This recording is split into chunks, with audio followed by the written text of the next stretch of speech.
ಇನ್ನು ಅಯೋಧ್ಯಧಾಮ ರೈಲಿನಲ್ಲಿ ಬೆದರಿಕೆ ಹಾಕಿದಂತಹ ಒಂದು ಪ್ರಕರಣಕ್ಕೆ ಸಂಬಂಧಪಟ್ಟಂತೆ ಒಂದಷ್ಟು ಅಪ್ಡೇಟ್ಸ್ ಅನ್ನು ನಾವೀಗ ನೋಡ್ತಾ ಹೋಗೋಣ. ಈಗ ಬಳ್ಳಾರಿ ರೈಲ್ವೆ ಪೊಲೀಸ್ ಠಾಣೆಯಲ್ಲಿ ಎಫ್ಐಆರ್ ಕೂಡ ದಾಖಲಾಗಿದೆ. ಜೊತೆಗೆ ಒಬ್ಬ ಆರೋಪಿಯನ್ನ ವಶಕ್ಕೆ ಪಡ್ಕೊಂಡಿದ್ದಾರೆ ಪೊಲೀಸರು. ರೈಲ್ವೆ ಪೊಲೀಸರೇ ಈಗ ಒಬ್ಬ ಆರೋಪಿಯನ್ನ ವಶಕ್ಕೆ ಪಡೆದು ಇನ್ನ ಇಬ್ಬರಿಗಾಗಿ ಹುಡುಕಾಟ ನಡೆಸ್ತಾ ಇದ್ದಾರೆ. ಅಯೋಧ್ಯೆಯಿಂದ ಬರ್ತಿದ್ದವರಿಗೆ ಟ್ರೈನ್ ಏನ್ ನಿಂತಿತ್ತು ಹೊಸಪೇಟೆಯಲ್ಲಿ, ಆಗ ಬಂದಂತಹ 3 ಜನ ಅನ್ಯಕೋಮಿನ ಯುವಕರು ಒಳಗಡೆ ಬಂದು ರಾಮಭಕ್ತರ ಹತ್ರ ಕಿರಿಕ್ ತೆಗೆದಿದ್ದಾರೆ. ಯಾವಾಗ ಇದು ರಿಸರ್ವೇಶನ್ ಈ ರೀತಿಯಾಗಿ ನೀವು ಜನರಲ್ ಬೋಗಿ ಅಲ್ಲ, ಇದು ಹತ್ತಬಾರದು, ನೀವು ಬರೋಕ್ಕಾಗಲ್ಲ ಅಂತ ಹೇಳಿದರೆ, ಆಗ ಗಲಾಟೆ ಮಾಡಿದ್ದಾರೆ. ಏನ್ ರೈಲ್ ಏನ್ ನಿಮ್ಮ ಅಪ್ಪನ ಮನೆದ, ಸೊ ನಿಮ್ಮ ಈ ಬೋಗಿಗಳನ್ನೆಲ್ಲವನ್ನೂ ಕೂಡ ನಾವು ಸುಟ್ಟಾಕ್ತೀವಿ ಅಂತ ಹೇಳಿ ಮಾತಾಡಿದಾರಂತೆ ಆ 3 ಜನ ಯುವಕರು. ಅಲ್ಲೇ ಇದ್ದಂಥ ಈ ರಾಮ ಮಂದಿರಕ್ಕೆ ತೆರಳಿ ಬರ್ತಾ ಇದ್ದಂತಹ ಜನ ಅವ್ರನ್ನ ಹಿಡಿದು ಪೊಲೀಸರಿಗೆ ಒಪ್ಸಿದ್ರು ಕೂಡ ಪೊಲೀಸರು ಇವ್ರ ಮೇಲೆ ಕ್ರಮ ಕೈಗೊಳ್ಳಿಲ್ಲ, ಬರೀ ಬುದ್ಧಿ ಹೇಳ್ಬಿಟ್ಟು ಕಳಿಸ್ಬಿಟ್ರು ಅನ್ನುವಂಥದ್ರ ಬಗ್ಗೆನೂ ಕೂಡ ಆಕ್ರೋಶ ವ್ಯಕ್ತವಾಗಿತ್ತು. ಸೊ ಯಾವಾಗ ಪ್ರೆಷರ್ ಜಾಸ್ತಿ ಆಯಿತು, ಈಗ ರೈಲ್ವೆ ಪೊಲೀಸರು ಒಬ್ಬನನ್ನ ಅರೆಸ್ಟ್ ಮಾಡಿದ್ದಾರೆ. ಇನ್ನು ಇಬ್ಬರಿಗಾಗಿ ಹುಡುಕಾಟವನ್ನು ನಡೆಸ್ತಾ ಇದ್ದಾರೆ.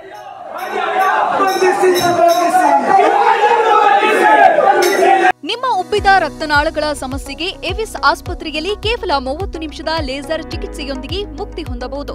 ಹೆಚ್ಚಿನ ವಿವರಗಳಿಗಾಗಿ ಸಂಪರ್ಕಿಸಿ 8088837300.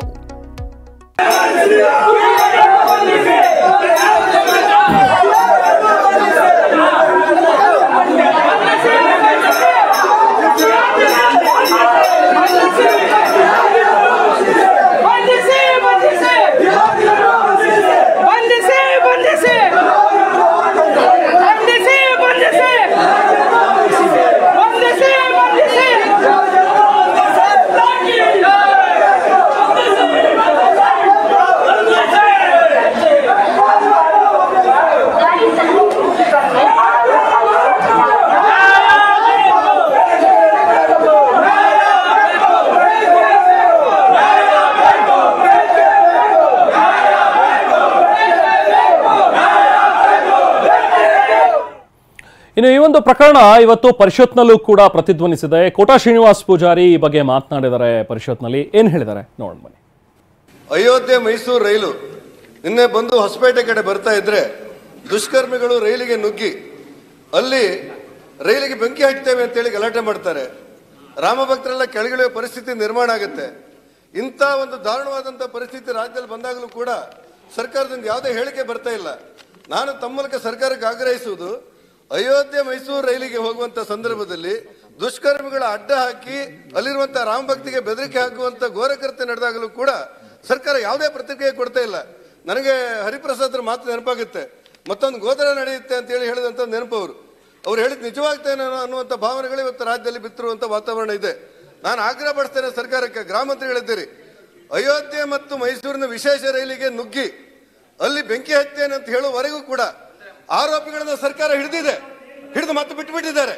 ಇದಂತ ದಾರುಣ ಪರಿಸ್ಥಿತಿ ಇದು. ಹಾಗಿದ್ರೆ ಕಾನೂನು ಸುವ್ಯವಸ್ಥೆ ಯಾವ ಮಟ್ಟಕ್ಕೆ ಹೋಯ್ತು ಸರ್ಕಾರದಲ್ಲಿ?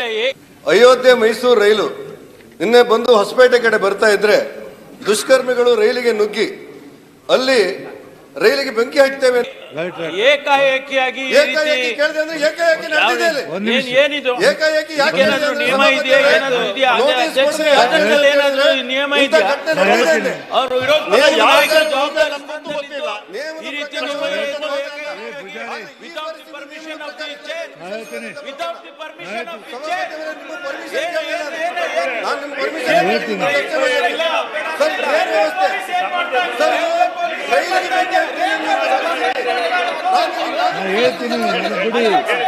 ಬಿಡಿ, ಒಂದ್ ನಿಮಿಷ ಮಾಡ್ತಾ ಇರೋದು ಗೃಹ ಮಂತ್ರಿಗಳು ಹೇಳ್ತೀನಿ. ನೋಡ್ರಿ ಪ್ರಿಯಾಂಕಾ ನಾವು ಕೇಳೋದಿಲ್ಲ ನೋಡಿ, ಒಂದ್ ನಿಮಿಷ ಪೂಜಾರಿ ಅವರೇ, ಒಂದ್ ನಿಮಿಷ ಕೇಳ್ತೀನಿ.